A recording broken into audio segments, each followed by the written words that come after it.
নমস্কার বন্ধুরা, শঙ্করী কিচেনে সকলকে স্বাগত। কি ভাবছেন সীতাভোগ?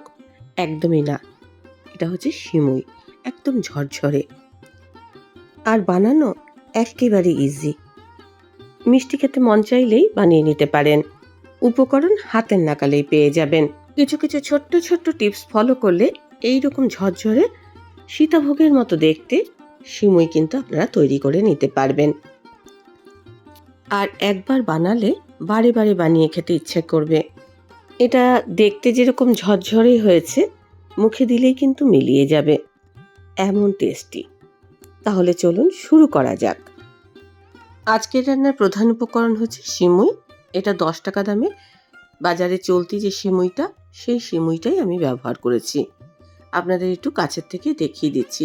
এটা কিন্তু ভাজা সিমুই নয়। সিমুইটা আমি 1 কাপ নিয়েছি। একটা পাত্রে জল ফোটাতে দিয়েছি, তার মধ্যে স্বাদ মতো নুন দিয়েছি। তারপর সিমুইটা দিয়ে আমি সেদ্ধ করে নেব। সিমুইটা এমনভাবে সেদ্ধ করতে হবে যেন সিমুইটা গলে না যায়। আজকের রেসিপিটা দেখার পর আপনাদের যদি ভালো লাগে তাহলে অবশ্যই একটা লাইক, শেয়ার ও কমেন্ট করবেন। বেল আইকন সমেত আমার চ্যানেলটা সাবস্ক্রাইব করে আমার পাশে থাকবেন। বেল আইকনটা ক্লিক করা থাকলে আমার যে কোনো রেসিপি বা আমি যাই আপলোড করি না কেন, সবার আগে নোটিফিকেশন আপনার কাছেই পৌঁছে যাবে। দেখুন সিমুইটা কিন্তু সেদ্ধ হয়ে গেছে। এটা সেদ্ধ হতে কিন্তু খুব বেশি সময় লাগবে না। 2-3 মিনিট ফোটালেই এটা সেদ্ধ হয়ে যাবে। একটা স্ট্রেনারে আমি এক্সট্রা জলটা ছেঁকে নিয়ে ঠান্ডা জল দিয়ে এই সিমুইটাকে ধুয়ে নিলাম। ঠান্ডা জল দিয়ে যদি সিমুইটা ধুয়ে নেওয়া হয় তাহলে কিন্তু সিমুইটা ঝরঝরে হবে। ঠান্ডা জলে অবশ্যই ধুয়ে নেবেন। রান্নাটা করব ঘিতে। 1 চা চামচ ঘি আমি গরম করতে দিয়েছি। এখানে কিছু ড্রাই ফ্রুটস আছে, কাজু, কিশমিশ আর আমন্ড। সবার আগে কাজুটাকে আমি একটু লাল লাল করে ভাজবো, তারপর আমি আমন্ডটা দেব। তারপর আমন্ডটা ভাজা হয়ে যাওয়ার পর আমি কিশমিশটা দেব। আমন্ডটা আমি একটু কুচি করে কেটে নিয়েছি। ড্রাই ফ্রুটস আপনারা আপনাদের পছন্দ মতো ব্যবহার করবেন, আর কম বেশি এটা হতে পারে। কিশমিশটা সবার শেষে আমি ভাজলাম, না হলে কিশমিশটা পুড়ে যেত। সব কিছু ড্রাই ফ্রুটস ভেজে অন্য পাত্রে আমি তুলে রেখে দিচ্ছি। ড্রাই ফ্রুটস ভাজার পর ঘি পড়ে রয়েছে, এই ঘিতে আমি 4টে থেতো করা এলাচ দিয়ে দিলাম। দিয়ে দিচ্ছি দারচিনির ছোট্ট একটু টুকরো, আর সঙ্গে লবঙ্গ দিলাম 2টো। লবঙ্গর ফুলগুলো আমি ফেলে দিয়েছি। কম আছে এই গরম মশলাটা আমি নাড়াচাড়া করেছি। তারপর সিমুইটা দিয়ে দিচ্ছি। সিমুইটা দিয়ে ঘিয়ের মধ্যে একটু নাড়াচাড়া করে নেব। এই সময় বেশি ঘিয়ে কিন্তু ভাজবেন না, অল্প ঘিয়ে ভেজে নিলেই হবে। 2-1 মিনিট ঘিয়ের মধ্যে এটা নাড়াচাড়া করব। বেশি ভাজলে কালারটা একটু অন্যরকম হয়ে যাবে।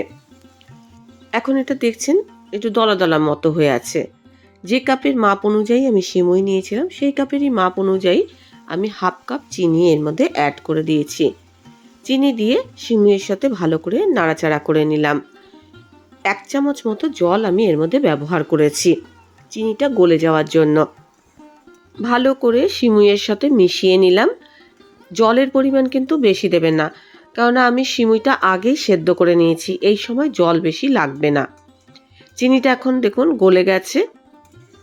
সেদ্ধ করার সময় যদি নুন ব্যবহার না করেন, এই সময়ও নুন ব্যবহার করতে পারেন, কিন্তু নুন না ব্যবহার করলে এটা আনুলো লাগবে। ভালো করে আমি ফুটিয়ে নেব। চিনিটা মিশে যাওয়ার পর আমি এর মধ্যে কিছুটা পরিমাণে ড্রাই ফ্রুটস অ্যাড করে দিয়েছি। কিছুটা রেখে দিলাম গার্নিশিংয়ের জন্য। একেবারে শেষে আমি আরও 1 চা চামচ ঘি অ্যাড করে দিলাম। ভালো করে মিশিয়ে নিলাম। এই অবস্থাতে এটা দেখতে অনেকটা স্টিকি স্টিকি মনে হবে, কিন্তু ঠান্ডা হলে একদম ঝরঝরে হয়ে যাবে। এখন গ্যাসের ফ্লেম অফ করে দিয়েছি। এই অবস্থায় কিছুক্ষণের জন্য এটা ছেড়ে দিতে হবে, ঠান্ডা করে নিতে হবে। এখন দেখুন অনেকটা ঠান্ডা হয়ে গেছে আর অনেকটা ঝরঝরেও লাগছে। যখন আমি ড্রাই ফ্রুটস মিশিয়েছিলাম সেই সময় ক্লিপিংটা একটু মিস হয়ে গেছে। এটা দেখুন এখনো হালকা হালকা গরম আছে। গরম অবস্থাতেই আমি সার্ভ করছি। ওপর থেকে আমি কিছুটা পরিমাণে কাজু কিশমিশ দিয়ে সার্ভ করব, যাতে দেখতে বেশ সুন্দর লাগে। সমস্ত মাপ অনুযায়ী যদি করেন তাহলে কিন্তু এটা পারফেক্ট হবে। চিনির পরিমাণ বেশি দিলে এটা স্টিকি বেশি লাগবে, এটা হালকা হালকা মিষ্টি হবে, আর সিমুইটা মুখে দিলে মনে হবে মিলিয়ে যাচ্ছে। খুব কাছের থেকে আপনাদের একটুখানি দেখিয়ে দিচ্ছি। দেখুন কত সুন্দর হয়েছে। রেসিপিটা যদি ভালো লাগে অবশ্যই একটা লাইক দিয়ে দেবেন, প্রচুর প্রচুর শেয়ার করবেন। আমার চ্যানেলটা ভালো লাগলে অবশ্যই সাবস্ক্রাইব করে আমার পাশে থাকবেন। আজকের রেসিপি এই পর্যন্ত। দেখা হবে নতুন কোনো রেসিপি নিয়ে, নতুন কোনো এপিসোডে। এতক্ষণ আমার সঙ্গে থাকার জন্য অনেক অনেক ধন্যবাদ। এটা সম্পূর্ণ ঠান্ডা হয়ে যাওয়ার পর আপনাদের দেখিয়ে দিলাম, একেবারে ঝরঝরে হয়ে গেছে।